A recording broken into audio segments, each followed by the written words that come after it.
We are proudly sponsored by Jolo Quality Properties and Real Estates. Basebo debanya bagamba nti bayina ettaka otandika n'akakadde kamu n'ekitundu n'okugenda waggulu gwayagala ettaka beera mu kuba ku nnamba gy'olabaawo.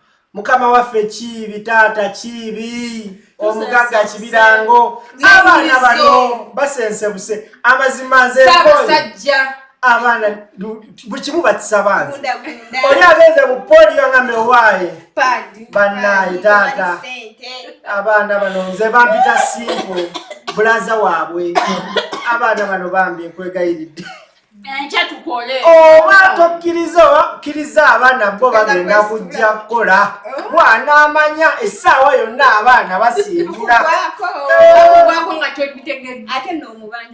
era by the way kuboja achaliko waggulu yokera obuyimba buli taata yenza ate okuba obuyimba bwo kubw'abaganda bange bano ekyeka bajja ate nange nzija kanzigireko nange nkulage nti twagala kujja tujja tusimbudde basebo ne bannyabo sho era bikanga etandisa olunaku olwaleero nkwagala nnyo gwe atulabira gy'osinga okutulabira gwe atatwagala it is okay by the way it is okay obutatuwagala because tuli baana bannyo ku kyekisooka tuli baana bakitaawo ekyokusatu totuliisa bwe tusobola okukakkanako y'omugagga yekka Kiibi anko Kiibi si Kibirige Kibirango taata ejja tujja oyagala otoyagala gwamwana we are coming tujja now emboozi wano funa kalebula emboozi amawulire na buli kyewetaaga tusaba mwena abateeseteese otukuba olwo betwogedde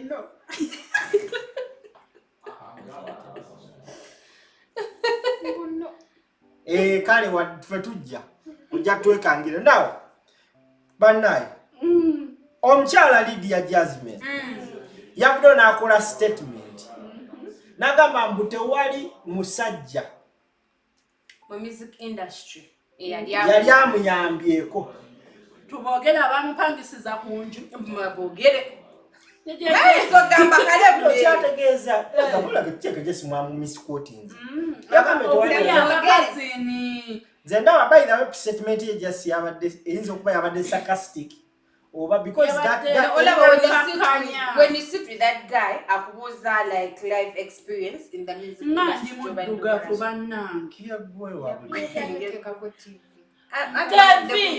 n'omweru kati oli just I'm only okay. You are okay, good. Just know you can just still be Italian. So,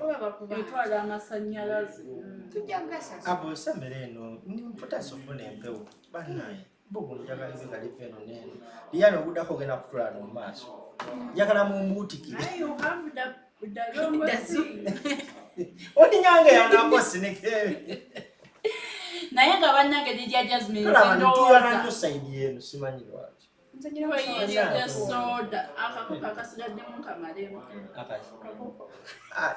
tukimanyi wona oba ogenda kwegwa ino kiggala naye nga Lydia Jazmine nze ngamba kyeyabadde ategeeza kumukwata ku mukono naye nga walimbi anti nange kyenkugamba because Lydia Jazmine first and foremost ye mukwogera kwe yagamba nti she was helped so much by radio yaba backing ane bamuwa kasene ne exposure ye yatandika ku radio and wisdom after that omu kubali mu group ya Good Life amanyikibwa nga Washington ye yasooka okumusayininga n'amutwala ne mu Coca-Cola so chobala gambe statement ya Lydia Jazmine mayinza okuba yagikoze sarcastically because abantu alinga yabadde tategeeza kyayogera kusagirira omanya abantu abamu kiripu twakirabe tewabadde kusagirira kwamu yabadde ku the villa at some point appreciate abantu abababeeredde by the way Lydia Jazmine okuva n'oyogera statement eyo you are undermining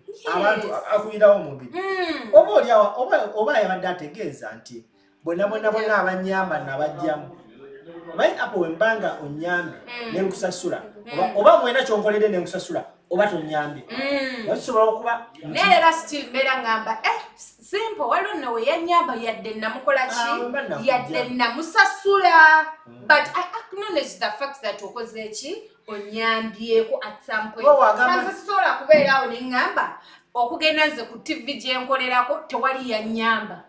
In fact, at the end, while you're getting a senior, however much we also put a lot of power, or whether to the TV, or shaggy. This is why I put down in having a man to worry about entertainment industry and at some point, simple, I know to a young quarter, however small, however small, or that no Mulimuchi. I thought you manipulate connection, Uganda at Ofunechi to connection. Connection. Nti webanga nzize nompa services zo. For example, webanga nina amayumba gange. Nojja n'ogapangisaako. Nomalako emyaka 3. Emyaka gy'obaddeko ng'obadde osasula oba mba sikuyambye. Obeera nnyambye. Obeera nnyambye nti oba wasasula. Kati that is different. Kiringa nga gamba. Simple.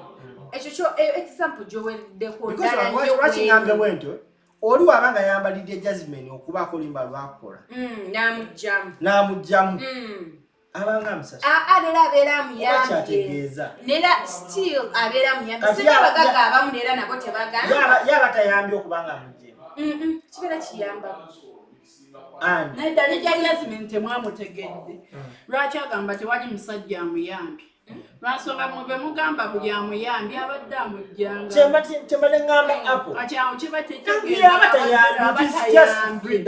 naye omuntu nojja n'akolera buli kimu n'atakusabira mulimu ekikono abantu basaba ekibatu so kati omukazi tuyinza okugamba ne gya Jazmine siimako nga naye omukazi bambi mutuufu ayinza okuba bayirayo statement wadde omuntu wamugjamu at least apo wemba nkugjeemu batomanja nojja n'omusaba omulimu n'omugamba okukuba omulimu sooka onzigyemu oba okikoleredde banamekambeko nekyembagamba abaana ab'obuwala abali mu music industry no balabye omuntu watuukira okubeera sita n'agamba nti sobola okugula emmotoka yange nsobola okwezimbira ennyumba yange bagenda omuloga tulese gye yalipidde y'amagye omanyi ekyo bano yaye gyava si waakusanya ninako mugamba twesimero bamuwadde muloga kawanda musajja musajja wa mukazi omu amukazi ki mukazi Zahara Toto yali amuwasizzaako as in they been eating each other mwayogedde wano mugamba if you don't have put a ring on it tekibeera ate laba ne bwe bateekako empeta just tugambe nti bajja muluga no atali bya muloga kati singa Zahara Toto dijja munanka wagambe tuli dijje kale naye nga Zahara musajja yamukoowa Tracy Meloni okubanga omusajja amuwadde emmotoka bane it's a time yaliko abo abasajja abalina essente bayinza baba baagala gundi obimanyi mbisi byemmanyi oba n'akacere omunnyo guli otakira tulira mu studio leero olala ndoza fumba kilo 4 ofumba no olwaleero yatufumbidde ebibumba amasanyaza ne gagenda ng'agyako mpola nagenda ngamba oba tebanga bakugera mwangere kyobola mama weeri kale mune David tasitaina buddo nze Rukia Lydia Jazmine so emboozi endowooza yenna gwe wena ina kyogamba comment section yabudde n'agamba tewali musajja yali amuyamba mu industry eno apa agambye nti yakoze bubi Lydia yagamba nange tugamba mutuufu because abasinga yabajjamu naye ate okubanga ayinza n'okuba nga mujjamu nnyo nasigala nga mubanja n'omubanja omwezi mwana akuwa nebisukka nabanga yakola okategedde gwe Aizo kuba. Tugamba nti ze zireetala ezaabawukanya ne kano. Ono yeetunda n'agamba alina omuyimbi. Bannaayo oli omuyimbi. Omuyimbi asookezaako ke. Kenzo. Kenzo. Yagambye ke ayi. Ebirala bisigadde muba mu biddako ebitegeereke. Kenge mayibo. Oli agaba seti. Michael mwavu. Michael baba bamuwaye. Ndowooza. Naachi mtuno. Wayongere zaachi mtuno li. Nolya Olivia asusako ku gosingo okwagala. Gosingo okwagala. Amanyoko. Nyoko. Akisoboka. Twali kukala katika nkuweya kayimba. Twali kukangweya kayimba. Sigenda kwogera linnya. Twali kuparadizo. Njagala okubira jjajja waawe. Akunnyonnyola ekyalo. Oyo avaako sente. Ate tukawo tebalinyo nasi. Era n'agamba singa bayimbi mukasita omujjama akuwalawo.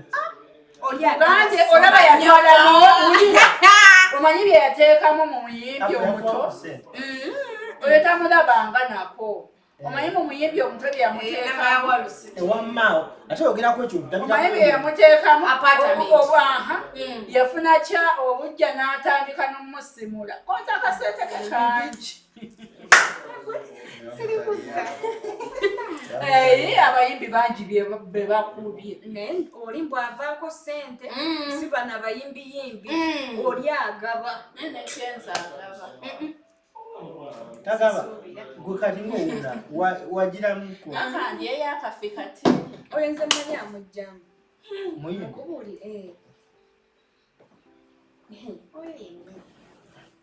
Yapona mukazi naye oba nandaha. Owayolaga watuyakola kiro. Togimalamu. Naye teyaweddemu olowooza. Musigaddemu kakongolijjo. Musigaddemu kanaka. Yewe yambadde empale. Nayo nnega. Gye yabadde ku show. Empale neeyolika. Mwana gwe nange navudde waka mu mpale nnamu. Kati mba ntambula empale n'empasuka. Omukazi n'agamba empale nepasuka.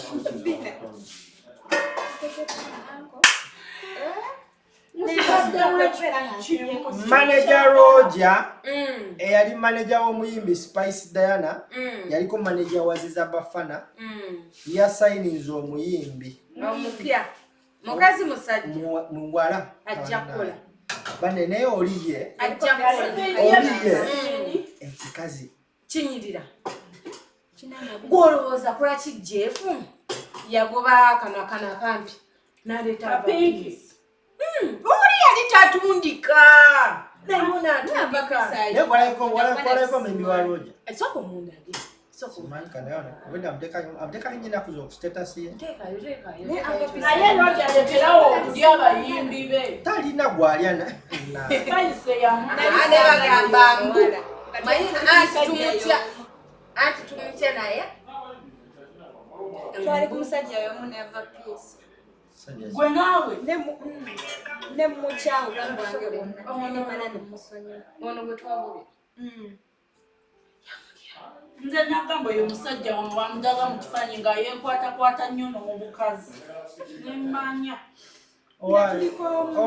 okyafuna byakulya ne mukyawo naye nagwesonyiwa omunyo tokulye nagwo anti ne supu temuli kati ogenda kukola ki asusaali ajja kubirira siryaziba soko nagomiga producer naye producer ina engeri gyabulabula asooka amalirize ffe sobonaga nabusevinzewa nakakirivu ke yakoze oda amuteeka ku status ye namwe abanga alabika bulungi ye kyoma ekyo kirungi ajja tutundika olaba twatunda kati asaba ola twatunda kuguda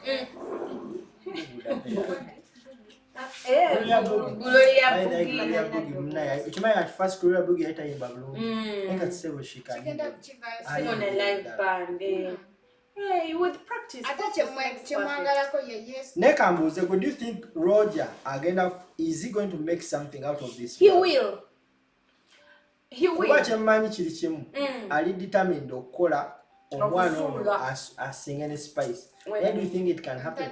It can. Njagala No, kukuza it can. Kankunyo Pink bwe yajjanga agamba asobola ngani yali akikoze. Nga manager ki yali akikoze. No, because labayo ba manager betubadde nabo babadde like babera n'abantu baabwe prominent. Ate abayimbi webawukana ne ba manager tekiba kirungi okitegeera. Naye for that time being kati nange ngambako manager omu yali ayawukanye n'omuyimbi. Wajala kuwa example. Just of recent. Yakuwa example. Jeff Chiwa ya managinga ko Lydia and Weasel. Ne bawukana bubi. Bwe bawukana alina omuyimbi gali afunye yatuuka ku level ya Lydia and Weasel. Yali atuuka ku level ya Lydia and Weasel. Anti bwe yamalaawo nadda kusiba kalungi. Yamanagingako abamu awo n'aleeta ekitongole kye bayita TNS ne bateekamu kalaso. Roger awomuwera credit. Yamanaginga Bafana ne bawukana. Yafuna Spice Dana yayisa Bafana. Kitegeeza ndowooza asobola n'omufuula. Because first and foremost ono ye Roger yafunira Spice Dana ebyaddala. Ye yali abulamu. Let's accept yakola kinene nnyo. Kati nekiwala kyafunye first and foremost.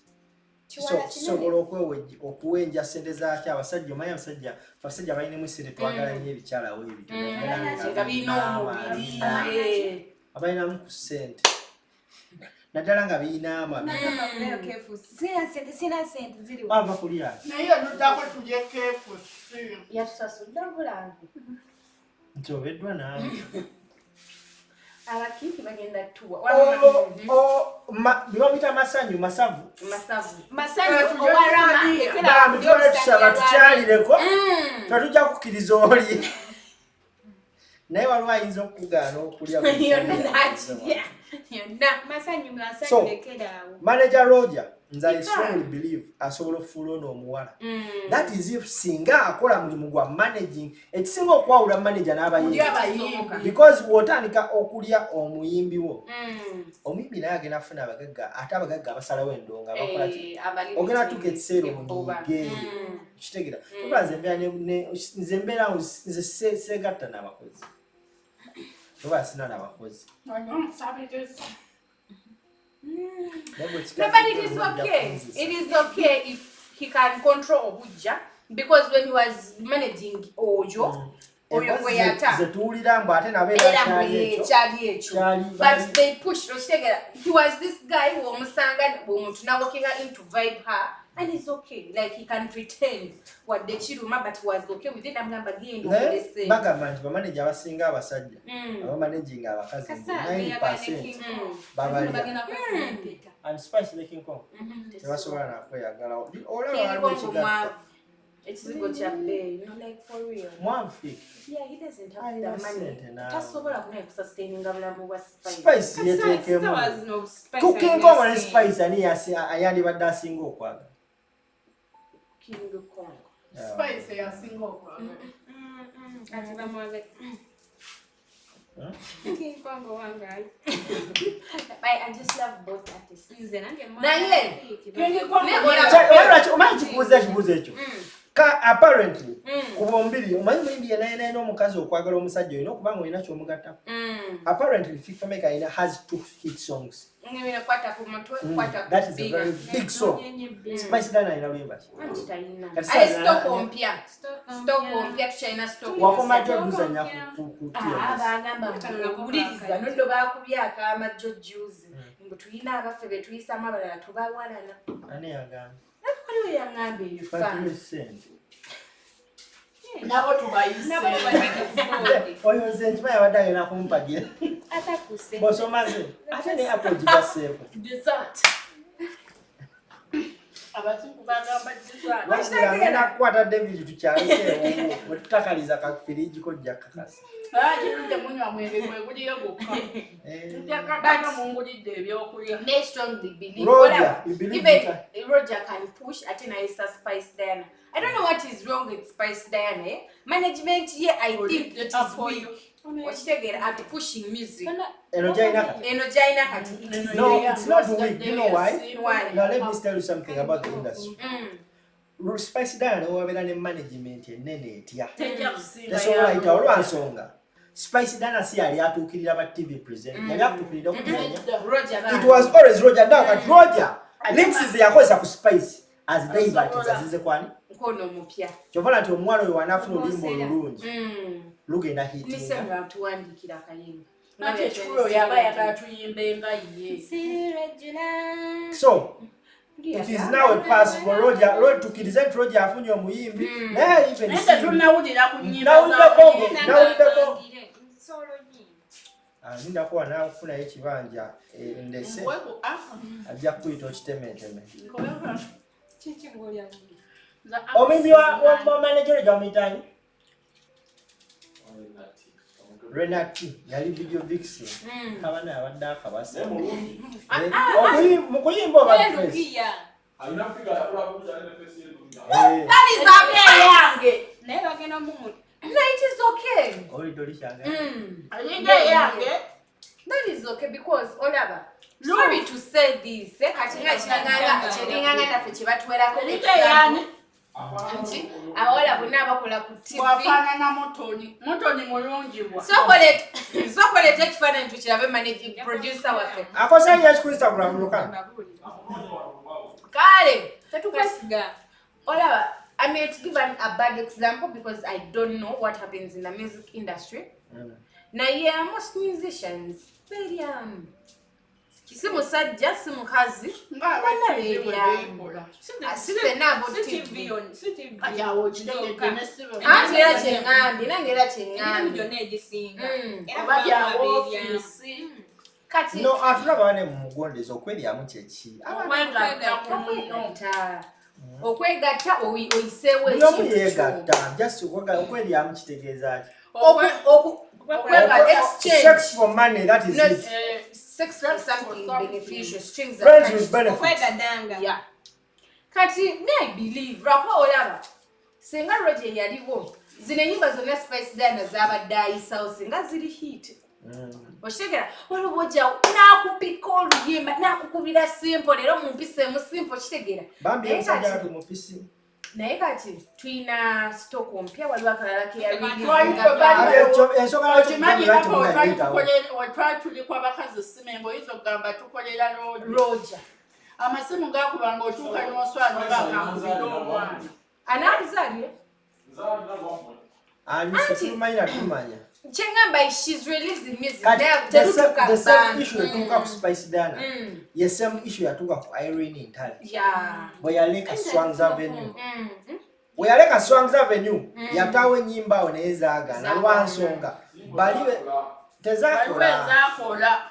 It wasn't the Intali who was in Swang's Lokani. Nedda Lokani nedda. Nakane point yange Lokani nawe. Irene we yabawana. Music yakiriramu era ensonga yetuukirije tuliko nti si yali apushinga music we abali bapushinga kasita banzikiza naye yasigala ku pesi yemu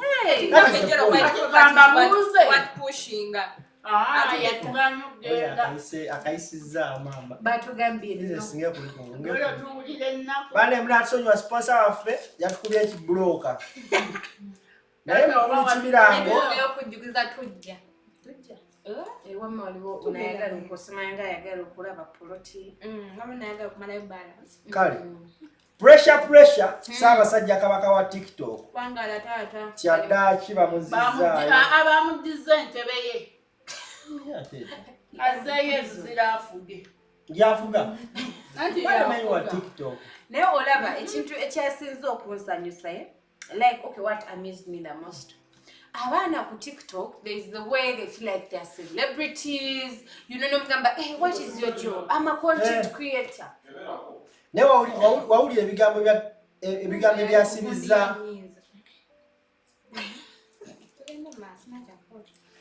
wawulidde leero mireewa simple mpisewo nendaba chapati oyagala kuddayo mu kiyo amusigadde mulimu entwingiri n'omukono janayo girijayo nabyo birye Lydia kyayagala kulya ebyadda kyazidde emmere bannaayo pressure wawulidde ebigambo byayogedde naye mwalabye kye bawandiise ba TikTok temulina mirimu unemployed Because no, osanga abantu kati there is another beautiful girl on TikTok. Bamuzizaako, I don't know her name. If you're not a content creator, one day chimba, I would be a lawyer. Comment section ne stuff buwaza. Unakola ni Dr. Chimera. Mteke doyo mwana. Yeah.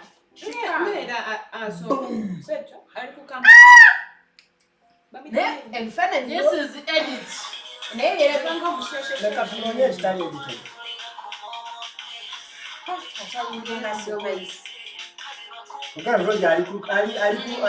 Operation spice down.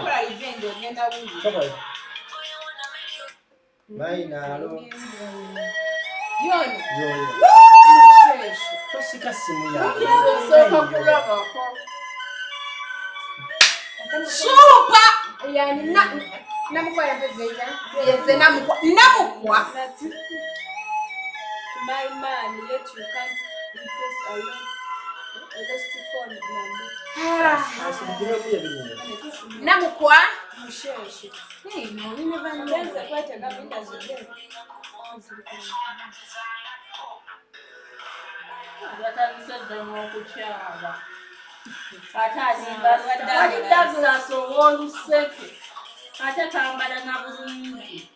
She's terrible. Kati ngoleka pink era bakusaze ate yafunye eddala alinga spice byonna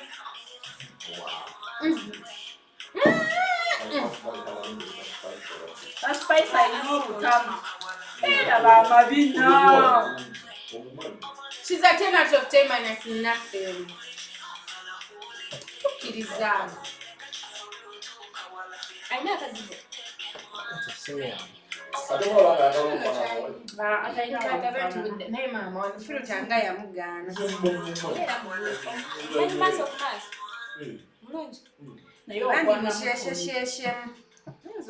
David yakwana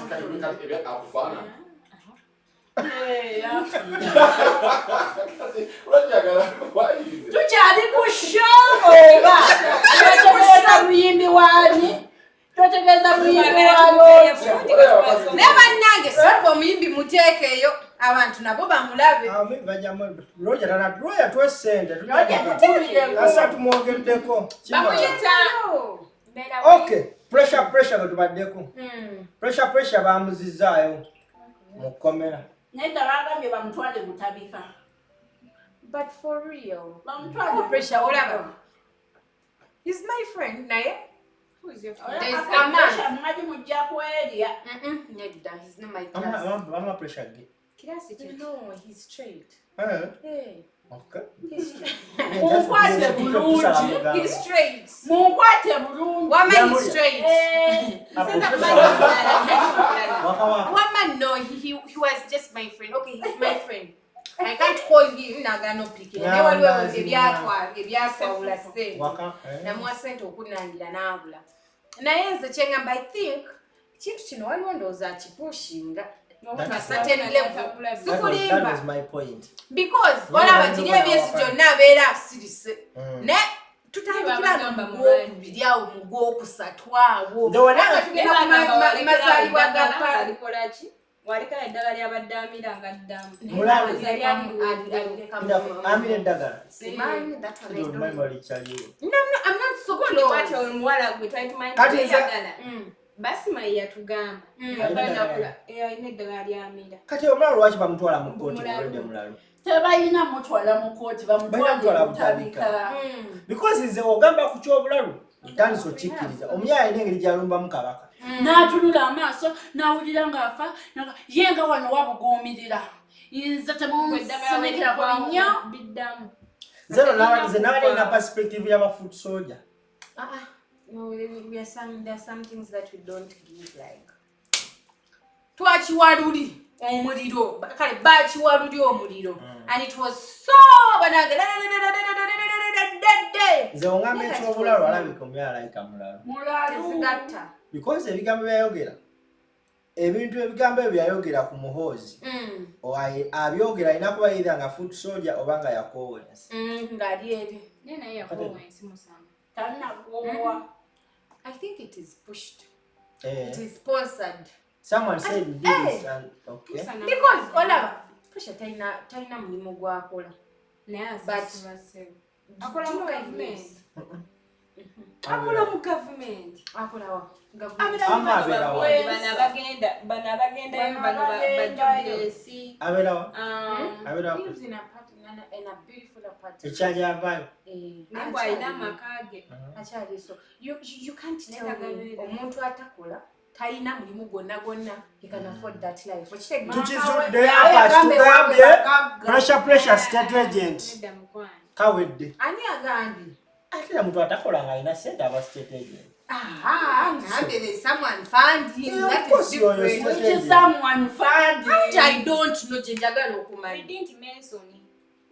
Yeah. But Bamuleke. I think Bamuleke. By the way, Bamuzizaako. Actually, watch you good day. That's when it comes. It brings an importance. The mere fact that bamukute ne badwala mu court bayongeddwe chipiki. Ate bwe busoose era agenda vani. Nedda olaba nti no bamutute mu kooti naye abantu tebakiriiko nnyo lwansonga bakimanyi. Tebabidiiko. Nga luli we boogera tugende mu gundi naye buli omu yali agamba bamuzeeyo. Temulaba ku kyaluwira iti. We yadda nga agamba I want you guys to know my side. Ebyo bikeeki biki nga yabizzeemu. We baamala omugambako ndowooza mukyamulaba ng'ayogera. Newoyogera erinnya lyakulaba nga atakuwulidde ng'anyumya mboozi ze endala so kati ono ate ayogera ekiŋŋanjogera. Asibwaba okulya sobola kwogera nga Gundi nsambye bayawo. Bamusibye. n'ebintu byansambya zibanasiraba bimanyi. Nsambya abantu abamu bagamba tebandaba. Sembiranga. Insambya. Sigama mwana watu. Dairi gy'obaddewo sigame kuno. Sembere emabega. Naye mulindeyo. Sembere emabega kinga. Ndaba wano ndowooza ndi mu kifo kikyamu. Olina kubeera eno. Wamunyangidde dda. Saagala abantu mu kiyungu kyange buli omu n'amanya tuliwo. Nenga nsambya yensi. Kale wiiki ejja tugenda kukolerako ewaliyano. Yeah. Tusabe omusango buddewo. Wavudde ku Lydia. Kali akawala kiyasooka okukwana nga tannalaba mirembe. Kali ke yagoba era sente ndooza hajja tinakitegeera. Gwe nsambya noyo gayi bali beyagala ebyaddalu bajjasi yalinayo naye bannange nno namwe kituufu muwolokosa. Kati puresha twavuddeyo dda ne kati tubagambe nti bannange tumumaze bamutwale ebutabika. Tuli mu kiboozi tulina budde. Tuli mu kunyambo tuli mu lugambo kati. I just love the way oyo mwana bamuyita Mirembe. The way she treats that. Nzijawo okuwagira mu apartment yange empya. Nja kuteekamu katebe. Ozinteere tugende mu maaso. Ate nga nkya temugenda kukola. Mugenda zijja. Nze munsobera abaana bajjo. Tukola gundi. Mukase mukasigenda kukola naye bagenda balina bateera embwa. Nze bakindaze dda gye bajja tuwa. Gwe tagaanye muganda wange. No. Atukole tutya. Tusitukaoba. Kale nga tumaliriza maisa tumalize nene emboozi ya kibirigi. Embwa ya kibirigi. Tereza mwe muganda wange. Tweddira gumu. Naye kimanyi nti twakola byo Katonda tukola nnyo okutta omusajja gwe bayita Lukodo. Lukodo yali minisita wa Mwamuta. Yafa. Lukodo. Reverend Lukodo yali minisita w'ebyo yakwata Desire Luzinda. He was so strict. Yeah. Anti yata misbehaving bino. Wala wako kunudo za Desire Luzinda. Nakuzoe bat. Yakukuba oluyima. Akawo kisusa naawe. Mu 2014. Yeah. Nice one bitaking that's really mad.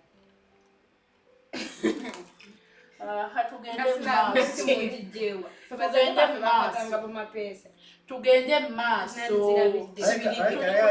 Wali kyabera lushere. Oba kiruhula. Kibirige tukutumiddeko nnyo. Embwa ya kibirige yefudde embwa. Muganda wange. He is my brother. Wama ku mukolo ogenda beera obere vixen gwe bato nagenda wa muganda okuumula yasokera ku muganda ayagenda yambuzi gwe Natasha nga kirabika bulungi Natasha video ya Natasha yatambula buli omuntu nga yogera ku kintu ajja odi ku bbala yo nkuleetera entebe zino tamulabangako nangola nange nali mulungi nga nkyali muto ngofanira mama nawe mama wange mubi mulungi ngamba kimene Natasha tabafanana watu wambaye close up mumalize mbozi yammwe kirangako ki Natasha naolaba abasajja namulaba nakugamba kati okyali awo bamuyita nnyo nakola kasalagenda Natasha producer yani mpanga mbajja ani mutegedde ono omumpimpi yaŋŋambye lwaki sireeta omwana neŋŋamba wangi your dad ko kabode yamuleetanga wano ku gundi nga naye abaana tebatuula mu studio bonna nga beeyiwayo jena mulungi muganda oli addala owajasiba kiganda mugwe baadoptinga nze kwe baadoptinga kale nange nayesikiriza nti yakanula ebiso kitumanyi kano ka video ng'omuwala kanula ebiso oyo teyakanula yali amwogera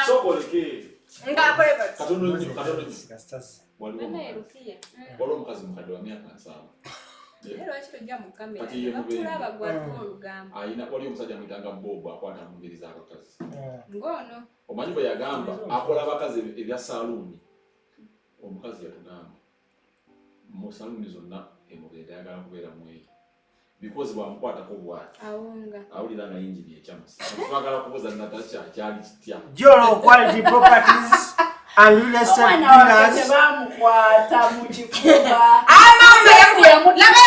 yamukolayo mati n'amugamba dabayo n'amugamba nyingiza nnyo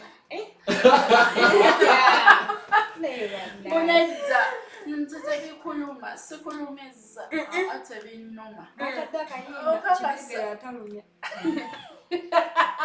abalala mulumya naye kibirige ffe abanene nga totukwata bulungi wabula olibye teyamuwadde haga wadde keya naye kati ddala liyali tokisusa simple kimale eyo nze nkulage ate omusobola sinza atayambala mpale musule bulungi bane mubere bulungi mweraba